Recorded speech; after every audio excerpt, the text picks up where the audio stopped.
Number one, when did I start my job hunt? So I didn't start applying to jobs until after I already passed my A and C certification to be a psych NP. Now, everyone will do it differently, but for me, I kind of felt like it would be bad luck if I started applying and interviewing before I passed my boards because I failed my NCLEX. So I didn't want to have a good prospect and then tell them, oops, sorry, I actually failed.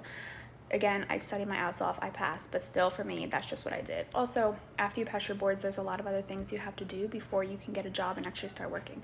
So applying for your NP license, your MPI, your DEA, all the things, having a CAC profile. There's a lot of things that need to go into place. So for me personally, before I started interviewing, I wanted to already have all my applications in and just tell the employer I'm just waiting for it all to come back.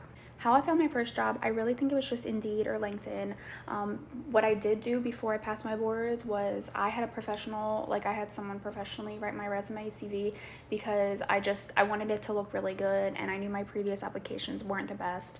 Now I feel like there's so many resources you could do it on your own, like ChatGPT and all those things, but I would put a lot of effort into your resume, CV, and cover letters for your job so you're not just like willy-nilly applying and you're really putting in effort. I also find networking very important. A lot of people tell you it's a waste of time, but even if it didn't help me in the moment, there are certain connections I made, whether it's in Facebook groups for MPs or my previous mentor or my clinical rotation or alumni from my school.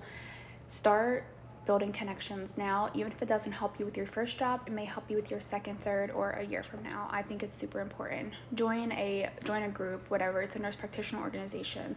Go to events. These are really helpful in the long run. I'm not saying to avoid telehealth jobs, but if you do take a telehealth job, really make sure the support is in place. Oftentimes with telehealth, you're kind of on your own a little bit.